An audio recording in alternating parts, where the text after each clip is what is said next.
Hello everyone, we're going to be doing Pokemon Crystal today. It's definitely been a while since we've done a Crystal run, but it's not going to be with anything easy. I still have to deliver on my promises that I made in past YouTube polls, so today we are doing Pokemon Crystal with Murkrow. I will just say Murkrow is one of those Gen 2 Pokemon that they just introduced just to fill up the Pokédex, even though it gets no evolution, its stats are quite bad, and oftentimes they were quite hard to find in the vanilla game. But why don't we see what we're dealing with today? If we look at our base stats right here, we have 60 HP, 85 attack, and 85 special attack, which is actually a bit more than I thought. But 42 defense and 42 special defense leaves a lot to be desired. And then to top it off, we will have our 91 speed, so we're pretty much going to be outspeeding almost everything in the game, so that's pretty good to see, especially since some of Red's Pokemon, like his Charizard and his Pikachu, are very fast. Well, I would say as Espeon, but the only move of it that can even hit Murkrow is Swift, so we really have nothing to worry about. If we take a look at our moveset, we start with Peck at level 1, which is 35 power, which after Stab is around 52. But after we get our first gym badge, we'll get a 12.5% boost to our attack stat and a 12.5% boost to all flying moves, so Peck is going to become quite powerful quite quickly. And then after that, we will get Pursuit, Haze, Nightshade, Feint Attack, and Mean Look. Pursuit is just a simple 40 base power dark move, and Feint Attack is basically a dark type version of Swift, so that's going to be quite nice to get. I don't really see us using Nightshade too much though. Speaking of moves like Swift, we actually do get Swift via TM, so we probably will get that just to have extra move PP. Besides Swift, we also get Curse, Hidden Power, Return, Shadow Ball, Mud Slap, and Steel Wing. There are a couple of other random moves in there, but I don't really see us using them too much, but we will have access to the Curse Return strat that most Pokemon can use at Red. Since Red's Pokemon are majority physical attackers, especially his Snorlax, they could easily just set up completely and just destroy his team. And I get the feeling that's what Murkrow's going to have to do with this limited move pool. And if we also take a look at our leaderboard, Scizor is in the lead right now with the only sub 2 hour time, and Charizard is in last place with a 2:13:03. I really need to redo that run at some point. I did Charizard absolutely dirty. Like, it truly needs a redo, but that's for future me. So anyway, why don't we get started with the run, shall we?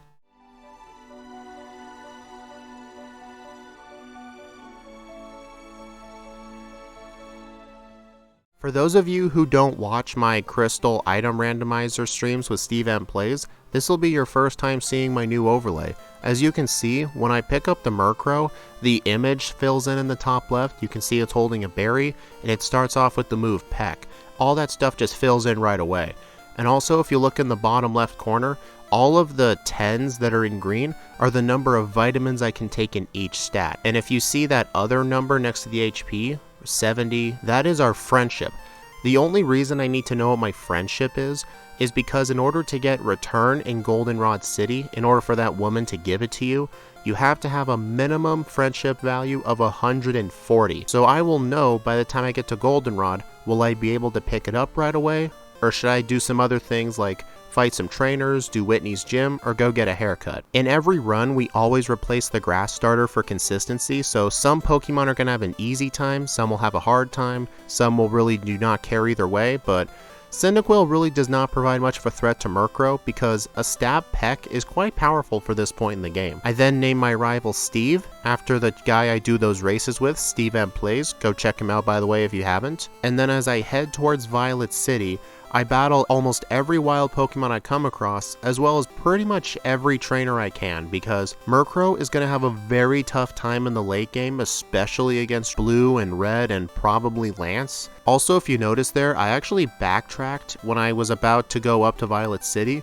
That's actually because I ended up pulling a dumb mistake and I forgot to return the mystery egg to Professor Elm, so yeah, remember to do that, otherwise that's going to be a time waste. And now as soon as I enter Violet City, I can just go straight away to Faulkner's gym because the Sprout Tower is completely optional. However, since Murkrow needs all of the training it can get, and all the Bellsprout in here are going to be one-shots anyway, I feel like it's absolutely worth it to go through here and defeat all the trainers. If I was using a Pokemon that has a difficult time with these Pokemon like Espeon and Umbreon since they only started with Tackle, I will pretty much just skip this place. It just means that when I go through Rock Tunnel to the power plant in Kanto, I won't have the HM for Flash, but there is another way you can get there by going to Cerulean City, cutting the tree down, and then you'll have to fight a couple of trainers, but when I have Flash with me, I like to go through Rock Tunnel because it's faster and you can avoid a bunch of trainers. Okay, looks like I'm getting a bit off track here. I'm talking about far in the future from now. Why don't we just talk about Falkner?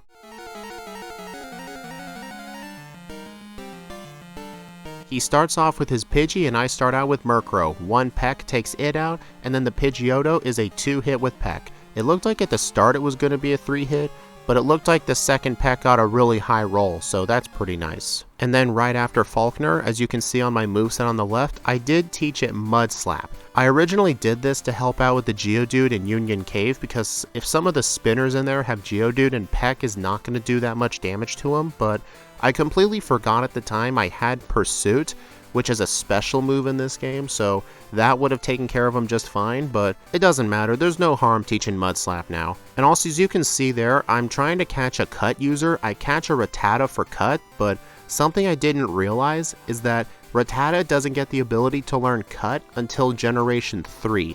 So in Generation 2, it does not get Cut, so later in the run I do realize this and I do end up catching something else. But while I'm in the Union Cave, I get the TM for Swift and I teach it over Haze. Haze is pretty much just a really bad move, although in Gen 1 it can be quite good if the opponent has it because it can wipe out all of your badge boosts, but since the opponents don't get badge boosts, there's really not much of a point in me having Haze, so I just quickly get rid of that, and then I enter Azalea Town, and then I get rid of all the Team Rocket grunts on the Slowpoke well, and once all that stuff's done, I take on the second gym leader, Bugsy.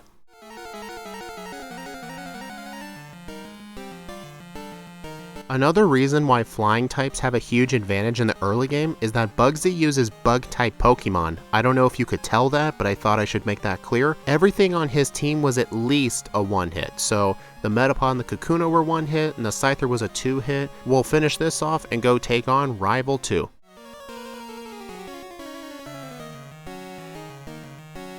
He leads off with his Ghastly, and I send out Murkrow.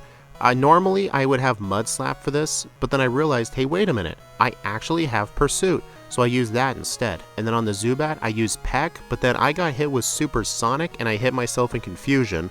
Luckily the Confusion wore off pretty quickly, and then on the Quilava, I just spammed Swift since it was pretty much my best move. Now that I think about it, I think Peck might have been better because of Falkner's type boost, but whatever, 2 hits a 2-hit. And then after that, I go back to the mart to buy some potions, repels, that kind of stuff. And it was around this moment after I got the HM for Cut, I realized Rattata doesn't learn Cut in this generation. So I actually had to look around the forest for a Cut user, and I knew just who to look for. Squidgy generally catches his HM users here, but I don't like doing it because of how rare they are. But in Squidgy's rule set, he pauses the timer when catching them, so the RNG luck doesn't affect the Pokemon's time, but I don't play by that rule set, so we'll just have to look for whatever we find. While I was looking for a Cut user though, I ended up finding a Psyduck. Psyduck is actually good for Strength, Whirlpool, Waterfall, and Surf. So I can actually just catch one of these instead of Krabby. And then a little bit later, I found an Oddish. It's not a Paris, but Oddish can also learn Cut as well, and it's a good thing I have Mud Slap because any of my other moves definitely would have knocked out these Pokemon. And then once I get an Oddish and my Psyduck for HM users, I can cut down the tree here, pick up some items along the way, and I actually choose to skip Headbutt, mostly because Murkrow cannot learn it. But something I've generally realized is that if you only plan on using Headbutt for a very short amount of time, it's generally not worth going over there because it costs so much time and it costs you an extra repel. So unless you absolutely need it, like you can't get return pretty soon, then yeah, that's something you can probably avoid. Anyway, once I get to Goldenrod, I do my usual errands like getting the bike and go get the coin case in the underground. But if you actually look at my friendship value, it was actually at 140 when I entered the town, so I was at the minimum amount of friendship needed for return, so I will definitely get it next time I'm in the department store. After I wrap up all of my Goldenrod errands by purchasing an Abra for 100 coins for teleport, I can go fight Whitney right away, but flying types struggle at Whitney because her Miltank has rollout, which will do incredibly devastating damage, so I decide instead I'll fight every single trainer up to the Pseudo-Woodoo tree when I can't go any further, and then once I've made it all the way there, this is where Abra comes in. I can just have Abra use teleport to take me back to Goldenrod City. This is a pretty good method of actually getting a lot of training in. You can just go out as far as you can and then just teleport to the center when you're done. It's one of the reasons Abra is super helpful in Pokemon Crystal. I haven't really done any other Pokemon game where getting a teleporting user is that helpful. The second place option would probably be the Sinnoh games, because if you manage to catch an Abra on the route to the right of Jubilife City, just from like wild Pokemon training, you can actually just teleport back to Jubilife City after you defeat Rourke, because you can just save a bit of walking time, because you would have to avoid healing at Orborg City, which most Pokemon cannot do, so it's generally quite useless. Plus, it's just really inconsistent as well. And I know what you may be thinking, what about the Kanto games? Red, blue, yellow, fire red, leaf green. You can buy an Abra in the game corner. While yes, you can, but by that point, you're about to get Fly, so it's way too late to be useful at all. Once I finish up all the training, I go to the department store, and I teach Murkrow Return over Swift, and then I can go take on Whitney.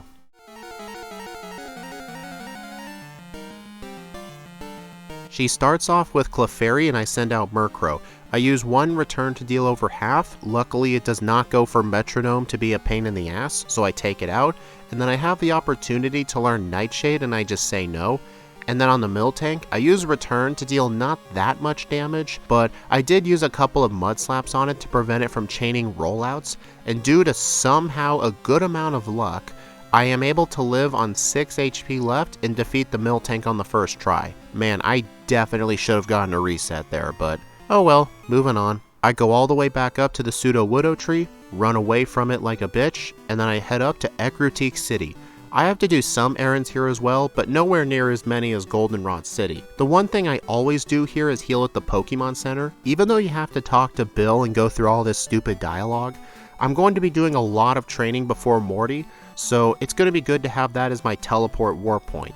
And then right afterwards, I take on the Kimono Girls, get the HM for Surf, and then I immediately head east towards Mahogany Town and all the way up to the Lake of Rage. And while I'm on my way there, I defeat every single trainer I come across. I'm doing some training pretty much similar to what I did to before Whitney, where after I train all the way up to the Lake of Rage, including getting the TM for Hidden Power, and my Hidden Power type is Hidden Power Ground. I was originally torn between Ground and Ice, but I ended up determining that Jasmine's Steelix was going to be a lot harder to take out than Lance's Dragonite. Anyway, after I pick up Hidden Power and then get this hidden rare candy right here that I forgot about, I can teleport all the way back to Ecruteak City, and then I can go all the way west and do the exact same thing. And then on this one trainer right here, this Bird Keeper to the west of Ecruteak, I finally learned at level 31 Feint Attack. For those of you who forgot the intro or just skipped it, Feint Attack is a 60 base power dark type move that never misses, so it's pretty much an equivalent to Swift. But the difference is I get the same type attack bonus from Swift, so this will be very, very helpful. I really needed this move for Morty, but I'm still training because I'm going to need the training for a bunch of other gym leaders later in the run, like Jasmine and Claire. And then after I'm finished training all the way through to the Olivine Lighthouse, I talk to Jasmine at the top, get the rare candy that's here, and then I can dig out of the tower and then teleport back to Ecruteak. Now I can go take on the gym, but before I can do that, since this is Crystal, I have to go into the Burn Tower to take on Rival 3.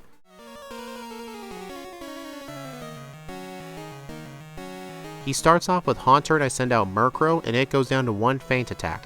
On the Magnemite, since it is 4 times weak to ground, 1 Mud Slap is able to get rid of it. And then the Zubat's a 1-hit, and then the Quilava is a 2-hit with Peck. So yeah, generally overtraining results in that kind of stuff. And then now with the rival defeated, I can enter the gym and take on Morty.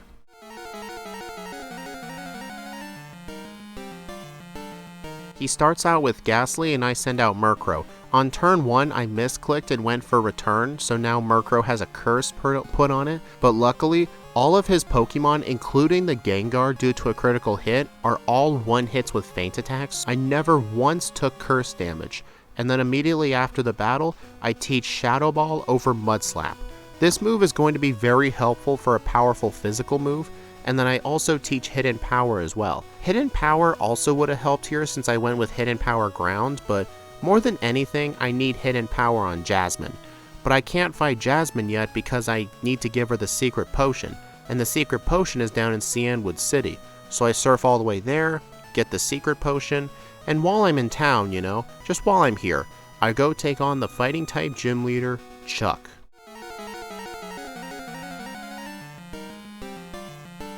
Normally, dark types struggle against fighting types, but since Murkrow's part flying, it eliminates his fighting type weakness. And then on the Poliwrath, I go for return, doing about over a third, and then it goes for dynamic punch, it misses, I hit it again, it misses its next attack, and then I just knock it out for the win. Yeah, Chuck never once hit me. That was easy. And now, since I've defeated Chuck, I can talk to his wife right here and get the HM for Fly. Next up on our to-do list is the entirety of the Rocket Hideout in Mahogany Town. Generally, nothing exciting happens here at all. This is all just boring, pointless training because everything is just such a low level. So why don't we just skip all the way ahead until we help Lance with the Electrode, get the HM for Whirlpool, and then I can get out and fight the gym leader, Pryce.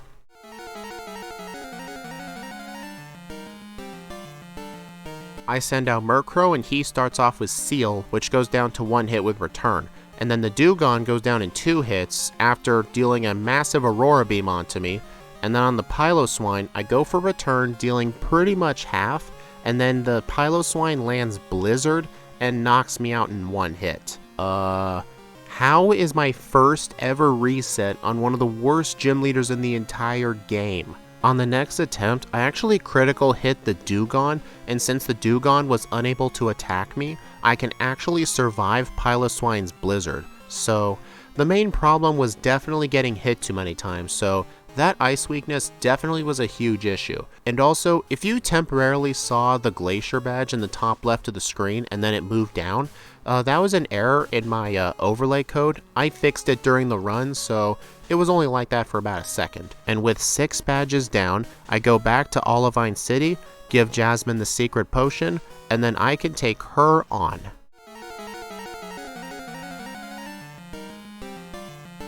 She starts off with Magnemite, and I have Murkrow use Hidden Power Ground. Luckily, she sends out her second Magnemite due to it having Thunderbolt, so I'm able to take both of them out with the 4 times effective ground type move. But then finally is Steelix. Even though Steelix is weak to ground moves, it has a defense stat of 150, so it's not going to be taking much damage from it. I don't know at this point if Feint Attack would do more damage, but I was just sticking with Hidden Power Ground the entire time, and Iron Tail does almost half of my damage. I survived 2 Iron Tails, but then unfortunately a third one actually hits while I was 1 hit away from taking it out, and I lose. So if I had gotten 1 Iron Tail miss there, I would have won on the first try. On the next attempt, Steelix hits its first Iron Tail, it hits the second Iron Tail, and then luckily, Steelix doesn't get a Hyper Potion use in, and I'm actually able to take it out. I wonder why last time it used a Hyper Potion, but this time it didn't. I must have gotten a low enough roll to prevent that. Oh well, I'll take it. A win is a win. And now with 7 badges under our belt, we have to do the entirety of the Goldenrod Rocket Radio Tower plotline. Why don't we ignore all of that for now and just skip to Rival 4 in the Underground?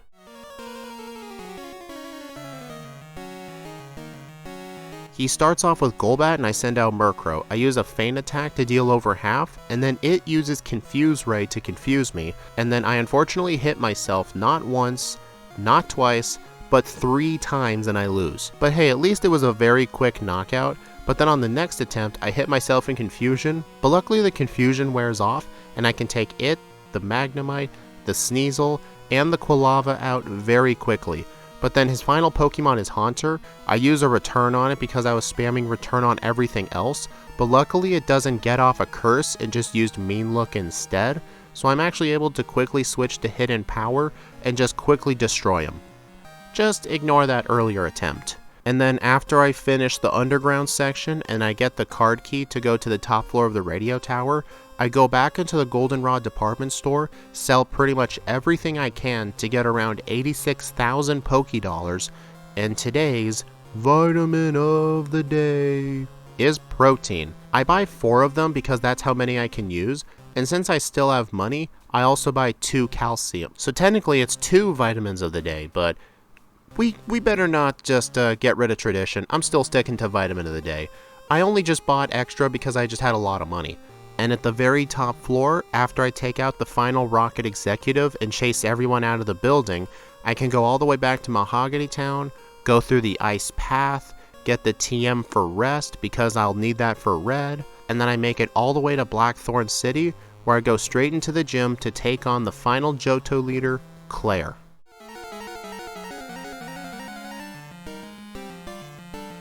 She starts off with her first Dragonair, and I send out Murkrow.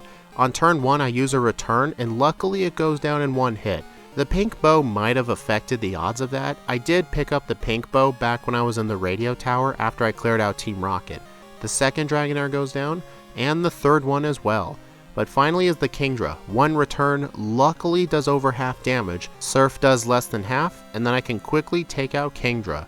But now, before I get my final badge, I have to go do the quiz in the Dragon's Den, but since I caught a Psyduck for Waterfall, I actually do not need to get the Dratini this time. I can't reliably go after the Psyduck though because it's a very low encounter chance at night. So what I'll do from now on is when I go through the forest, I'll avoid using a Repel and just see if I happen to find one. But that's going to be very rare because if I already have my Cut user, I'm pretty much going to have a Repel active the entire time, but if there ever comes a time where I actually cannot find a Cut user, I'll look in the forest, and if I just happen to find a Psyduck, then that's a tiny time save, but I'm not sure if in the grand scheme of things it'll actually save time because of how many encounters I'll have to be looking for in the forest, but it doesn't matter. Why don't we just move on already? I fly back to New Bark Town, enter the Kanto region, get this rare candy right here, and then I defeat pretty much every trainer on my way to the Victory Road because I'm still not a high enough level for the Elite Four, and I'm quite paranoid with how Lance is going to go. So I'm going to do pretty much every trainer I can, since these trainers at this point in the game give actually a somewhat decent amount of XP. I mean, it's pathetic when you compare it to like other games like Red and Blue and Victory Road, but for here it's actually quite nice. So I'm just going to skip all the way ahead to the final rival battle in Victory Road.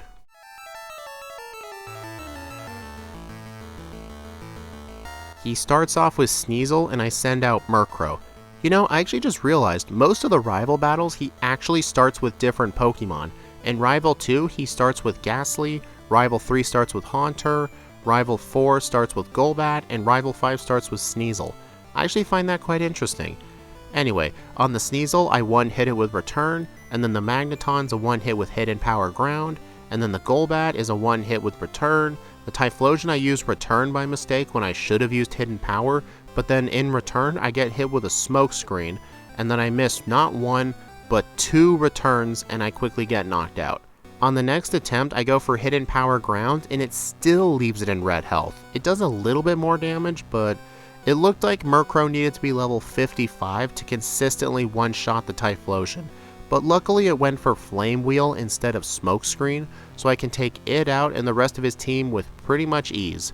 Although I pretty much spammed Return on the Haunter at the end, and then it was able to get a bunch of damage on me and I get a reset. Okay, that was 100% my fault, and I'm happy to say that on the final attempt I did not do anything that stupid, and I can actually make it to the Pokemon League, where I heal at the center, buy some full restores, and now I can take on the final 5 trainers. Let's do this shit.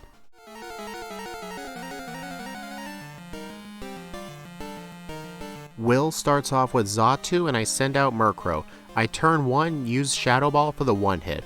This was basically the main reason I had Shadow Ball on my moveset. It's just to deal with Will here. His Slowbro does survive a Shadow Ball though, so it's a 2-hit, but, well, I guess the Exeggutor as well, but I mean, I was really never in any danger to begin with. On Koga, I return his Ariados for the one hit, and then on Fortress, I just spam Hidden Power Ground and Shadow Ball and then Feint Attack.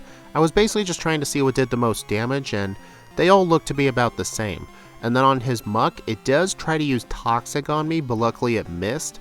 And then Crobat did try to use Double Team, and luckily I was able to hit through it. And yeah, I definitely had all the luck in my favor there. On Bruno, where I predict the most trouble, I use Return to not even one-shot the Hitmontop. That's concerning. And then on the Onix, I used 2 hidden powers. Luckily it didn't use Rock Slide, although it did use Sandstorm. And then the Hitmonchan's a one-hit with Return. But next up is the Machamp. I use Return, but it doesn't KO it, and I get hit with Rock Slide. On the next attempt, I actually use Feint Attack on Onix instead of Hidden Power, and actually does the knockout. So I'm actually able to survive Machamp's Rock Slide, and then I can return the following Hitmonlee for the one hit due to its low defense. So I definitely just needed a bit better luck. Finally is Elite Four member Karen. On Umbreon, since this thing likes to survive hits, I use Return on it and it goes for a Sand Attack, and then I hit myself in Confusion, but then I eventually hit through it. And then on the Murkrow, I pretty much just spam Feint Attack on it because I didn't want to waste too much of my return PP due to the Sand Attack. And then the Houndoom's a one hit with Hidden Power, the Gengar goes down pretty quickly, and then on the Vileplume, I use Hidden Power, but then I get hit with Curse damage, so I'm basically on a countdown timer right now, but I somehow win on the first try despite a Sand Attack, which is honestly quite impressive. But we still have one more foe, so let's take on Lance.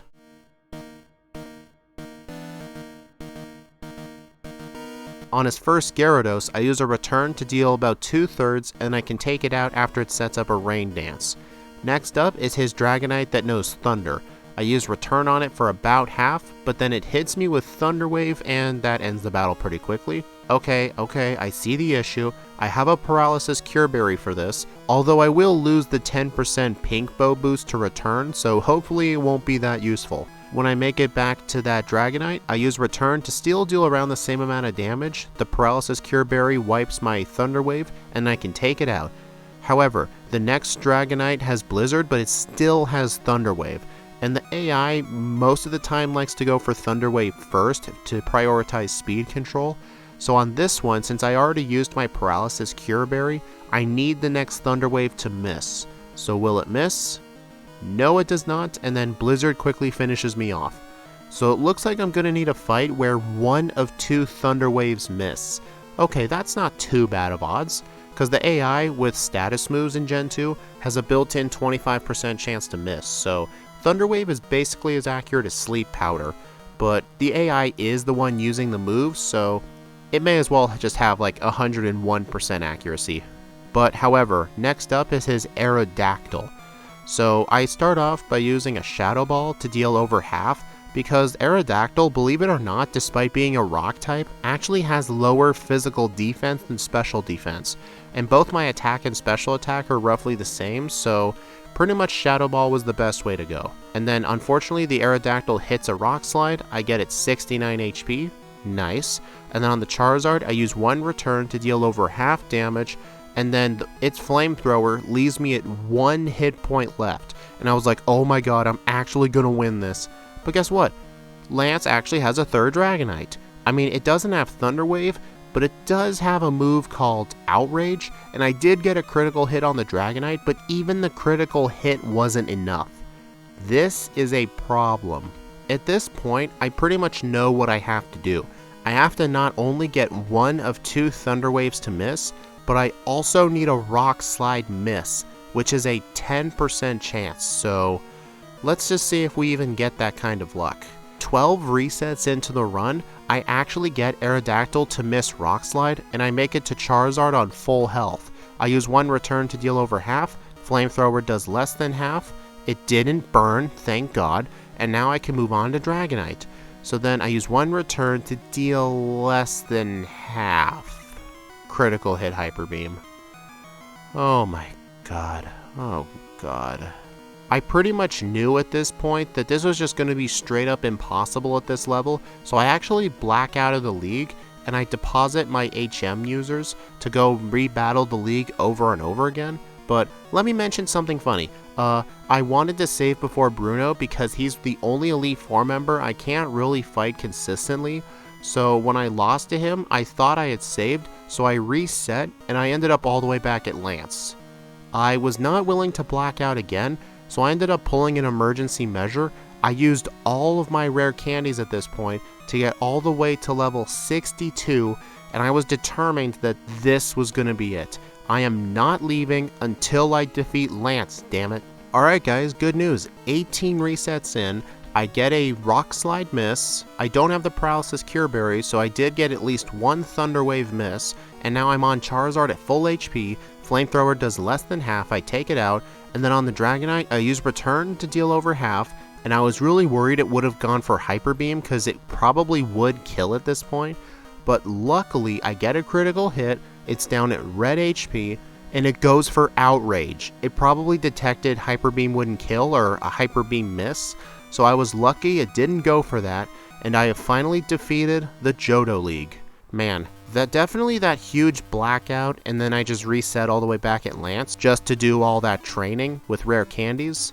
Yeah, that's definitely a huge time loss, but this isn't where the run ends, folks. We still have the entirety of Kanto.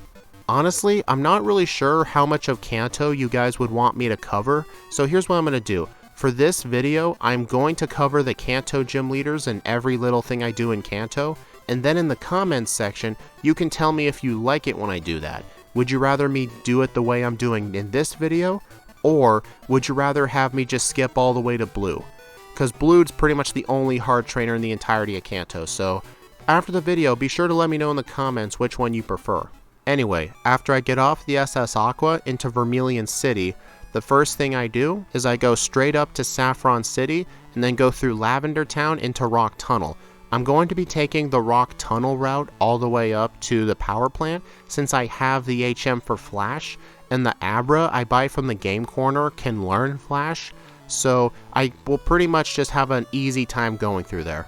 And then after I talk to the power plant manager, I fly back to Saffron City, enter Celadon City, pick up the leftovers in the trash can, and then I can begin my Kanto Gym Leader sweep, starting with Erica.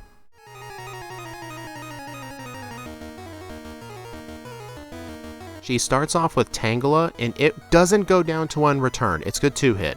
Oh well, that's fine. Jumpluff is a 1-hit. The Blossom is a 2-hit, but luckily it was just using Solar Beam. But here's the thing. The Blossom was charging a Solar Beam. Why is it allowed to use a Hyper Potion during a Solar Beam charge? I'm not allowed to do anything like that, so why should the opponent be able to? Man, the AI in this game just cheats. And then on the final Victory Bell, it lives in red health, but I luckily take it out. But it is a bit concerning when, except for the Jumpluff, which is quite pathetic, I couldn't one-shot any of our Pokemon. But hopefully things get better from here, because our next gym leader is Sabrina. I'm not doing an intro for her because I'm doing these gym leaders back to back and I thought it'd be too repetitive. Just like with Elite Four Will, Shadow Ball spamming is just the easy way to go, especially since Shadow Ball is a physical move in Gen 2. And then with 2 gym badges, I go to the Cerulean City Gym, get the machine part to return to the power plant, and then I fight the Route 25 Gauntlet of Trainers. After I break up Misty and her boyfriend, I get Misty to go back to her gym. I take on all her gym trainers since I want to make sure I'm going to be a good enough level for Red, because my notes say to be around level 80, but I'm sure with a decent amount of stat XP, which I'm pretty sure I have since I haven't been able to use any vitamins in attack and speed for a while. I think level 78 will also do, but I better keep my training up. And also, I have been picking up pretty much every rare candy I can, so just keep that in mind. Anyway, after all the trainers are defeated, I can take on Misty, the water-type gym leader.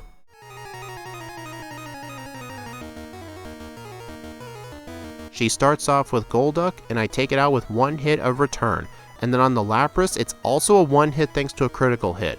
That thing is usually pretty bulky, but the Quagsire is definitely bulky because it survived a return, but Misty was definitely no match for Murkrow. And then after I'm done with Misty, I can actually teleport all the way back to the Pokemon Center outside of the power plant, so I can quickly just go return the machine part.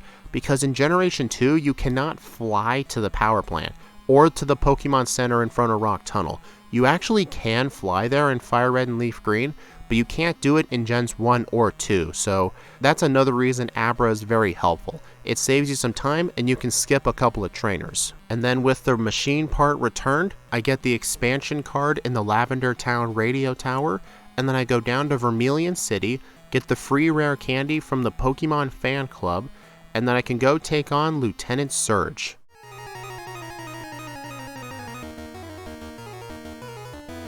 I take on all of Lieutenant Surge's gym trainers as well because their Pokemon are quite high leveled and they give a decent amount of XP.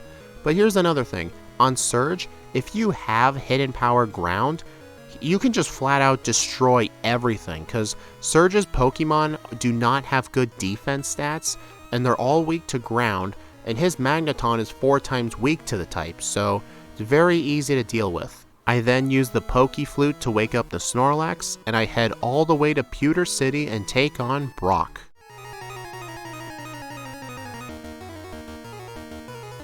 He starts off with Graveler, and I take it out with one hit with Feint Attack, and then on his Onix, I do the same thing as well. You may be wondering why not use Hidden Power Ground. The reason I'm not is because Brock's Pokemon have higher defense than special defense, so Feint Attack will pretty much do the job better than Hidden Power can, so that's the reason I do that. And then on my way down to Cinnabar Island, I skip the 3 Beedrill guy, otherwise known as 3Drill. Thanks Squidgy for the name, it really catches on. And then I go down through Viridian City, Pallet Town, to Cinnabar Island, I talk to Blue, he teleports back to his gym, I get the rare candy here as well, and then I can go to the Seafoam Islands and take on Blaine.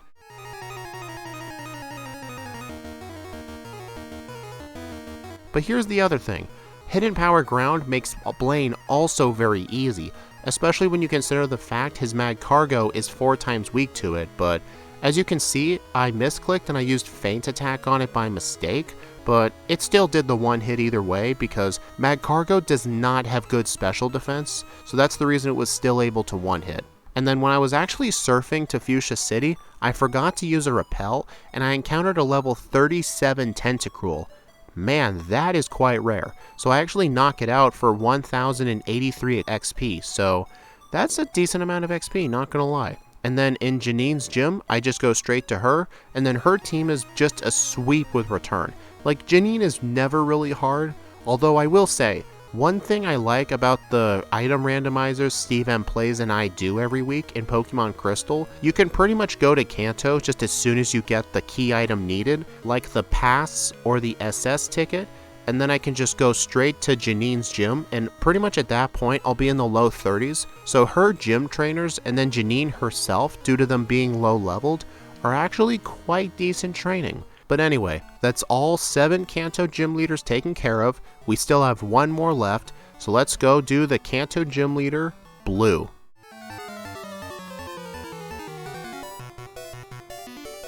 He starts off with Pidgeot, and then I use Return to deal 2/3 damage, and then the next one takes it out. Then on Rhydon, I use a Hidden Power to deal less than half damage, but then Feint Attack takes it out, so I probably should have used Feint Attack in the first place. But then on the Gyarados, I use Return to deal 2/3, it uses Rain Dance to get rid of that Sandstorm, thank God. And then on the Arcanine, it uses 2 extreme speeds on me as I take it out with 2 hidden powers. And then on Exeggutor, I was originally going for Shadow Ball, but then I changed my mind to Feint Attack. Because here's the thing that always trips me up. In Gen 1, Exeggutor has high special, so its defense was actually lower than its special defense, but in Gen 2 it's completely flipped, where they completely nerfed its special defense, so in modern generations, special moves are better to use on it, but in Gen 1, physical moves are better. It's kinda weird to explain, but luckily one Feint Attack takes it out, and then on Alakazam, a physical Shadow Ball will still do the trick, and now I have all 16 badges. But we still have one more foe to take care of.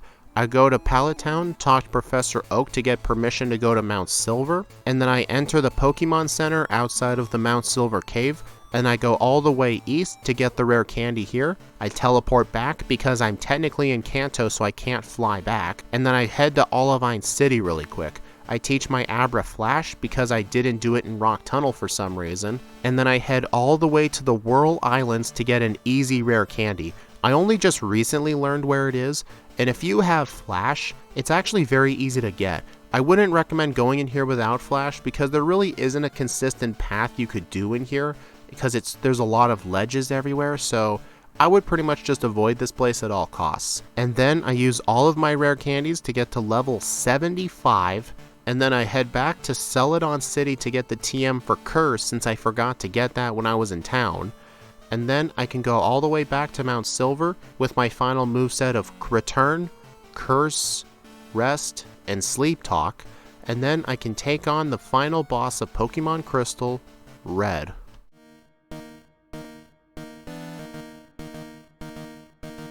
Luckily, with my 221 speed, I actually outspeed everything on his team, including the Pikachu. But not only that, one return actually does KO the thing. Next up is his Blastoise. I tried setting up Curse on it, but then Blizzard was doing way more damage than I thought it was, and I got frozen, so I just reset. The whole plan for this fight, I need to find a reliable Pokemon to set up all of my curses on, and I realized Blastoise just isn't the right Pokemon to do it, especially since I somehow got frozen twice in a row. I do not know where that luck came from, but I want it bad. So I ended up realizing what I can do is that the Blastoise is a semi-consistent 3-hit with Return, so on the Snorlax, since its only physical move is Body Slam, I can actually just set up my curses here, and if I get too low on health, I can use Rest, and then Sleep Talk, and then when I use Sleep Talk, I can either use Curse, attack with Return, or just use Rest again. And in Generation 2, if Sleep Talk uses Rest, it actually heals you back up again even if you're still asleep. It does start over your sleep counter though, but it's still very, very OP. This does take quite a few tries to get right, so I'm going to skip all the way to the winning attempt, which was 29 resets in. I take out the Snorlax with 6 curses set up, so my attack and defense are +6 and my speed is -6. And then the Charizard uses a flamethrower to leave me at 69 HP. Nice. And luckily it doesn't burn me. Well, I guess not luckily, I'm asleep. Anyway, when I use Sleep Talk, I luckily use Rest, and then Sleep Talk just keeps using Rest. I wanted to just use Return because I do not want this Charizard getting a crit on me. Okay, now we're on the Espeon. This thing's only move that can hit me is Swift, and with my 6 curses, this thing will pretty much deal like 0 damage to me, so it's pretty much meaningless, so I take the free opportunity to set up Rest and go to sleep, and then I just use Sleep Talk hoping to get Return. It takes forever, but then I eventually get Return after I wake up, so luckily I can take out the Espeon, and then the Venusaur charges a Solar Beam. It's unfortunately not a one-hit, but Solar Beam luckily doesn't do that much since I resist grass moves. And then Murkrow has defeated Red and Pokemon Crystal with a final time of 2 hours, 20 minutes, and 4 seconds with 29 resets at level 75 and a game time of 5 hours and 37 minutes. You know, I will say, it's actually quite amusing to me that Lance was actually harder than Red. But to be honest, with the Curse, Return, Rest, Sleep Talk strat, pretty much almost any Pokemon can beat Red. You just have to have the stats for it, and you have to know the right Pokemon to set up on as well. And that usually is either Espeon or Snorlax, but most of the time it's Snorlax. But cool fact is, since Snorlax's only attacking move is Body Slam, if you're using a Ghost type, you can actually set up completely for free on that thing. So we'll basically get to see that in full action when we do Pokemon Crystal with a Ghost type. That pretty much just covers up today's video. I finally caught up on all my polls, so next week I will start releasing polls to you all, asking you which Pokemon you want to see in the next edited solo run. Please like, comment, and subscribe if you want to see more, and follow my socials if you enjoyed, or if you want to support the channel with Patreon or YouTube memberships. I want to give a huge shout out to Steve M Plays, who is my first channel member, so thanks a lot to him, I really appreciate it. If anyone else wants to follow suit, the join button is below, and all my other links to everything else are in the description. Thank you for watching, and I will see you all in the next video.